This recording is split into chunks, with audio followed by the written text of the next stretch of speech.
The Book of Enoch is one of the most mysterious and forbidden texts in all of human history.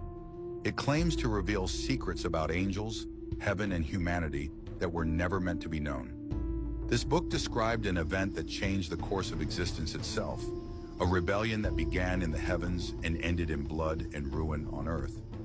According to this ancient text, there were once 200 angels assigned by God to watch over humanity. They were called the Watchers. Their duty was to observe, guide, and protect without interference. But what began as divine service quickly turned into desire and disobedience. The Watchers looked upon the daughters of men and were captivated by their beauty. Under the leadership of Samyaza, they made a pact among themselves. They swore an oath to descend to earth, take human wives and bear children with them. When they fell from the sky, the world trembled. The union of angels and humans produced beings of unimaginable power, half divine and half mortal. These offspring were known as the Nephilim, the giants of old. They were not just physically enormous, they were filled with hunger and pride.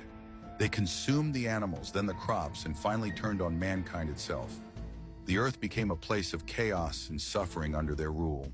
Each of the fallen angels shared forbidden knowledge with humanity. Samyaza taught enchantments and magic. Azazel revealed the art of crafting weapons, turning humans into killers. Armoros and Barachiel introduced astrology and the secrets of the stars.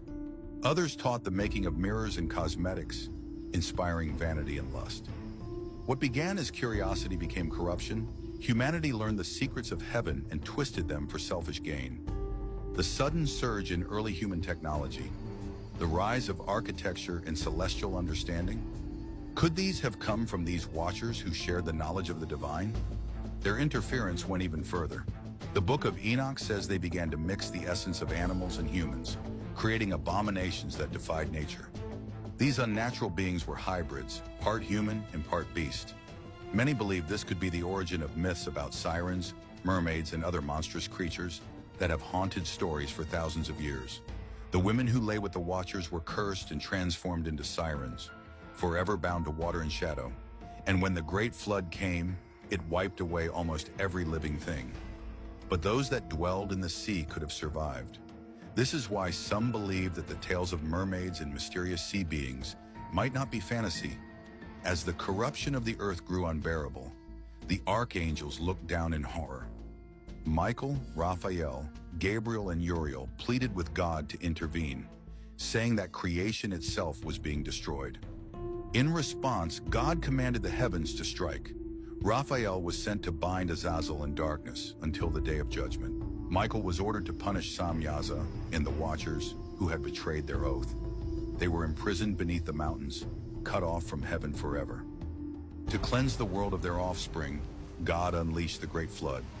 The Nephilim and their abominations were drowned, but their soul, born of both heaven and earth, could not ascend or perish. According to the Book of Enoch, their spirits became trapped between worlds, cursed to wander as demons. This is where the origin of demonic spirits may lie. The restless souls of the Nephilim still haunting the earth. The Book of Enoch was once widely known. Early Christian scholars read and quoted it. Even the New Testament Book of Jude contains a direct reference to it. Yet over time it vanished from the biblical canon. The reason was simple. It was too controversial, too revealing, too dangerous. The Book of Enoch exposed a reality far larger than the simple story of good and evil that religion wanted to maintain. It spoke of beings that came from the sky, of forbidden unions, and of a war between divine beings. For the church, this was a threat. It questioned the simplicity of their narrative. So the book was removed, labeled heresy, and buried. Only the Ethiopian Orthodox Church preserved it, keeping copies of the ancient manuscripts when the rest of the world forgot. When you study the Watchers, you begin to see their story repeated across civilizations. The Greeks spoke of gods who came down from Olympus to lie with mortal women. The Sumerians told tales of sky beings called the Anunnaki, who taught humanity the secrets of the stars. The Egyptians worshipped deities with the heads of animals and the knowledge of heaven. Across every culture, there is a pattern. The same story told with different names. Could the Watchers be the common source behind all of them? Some believe they were not just fallen angels, but beings from beyond the stars. visitors mistaken for gods. Whether myth, metaphor, or forbidden truth, the story of the Watchers is unlike any other. It challenges what we know about creation, heaven, and humanity. It asks if the knowledge we pride ourselves on was ever truly ours. And it reminds us that power, once misused, always comes with a price. The Book of Enoch remains one of the most suppressed and misunderstood texts in existence. It is a story of divine rebellion, of forbidden love, and of a punishment that reshaped the world.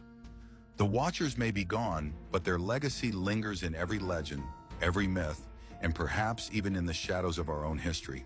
All of this story is written in detail in the Book of Enoch. You can see the link on your screen and buy it from there. This is the same book that the church banned.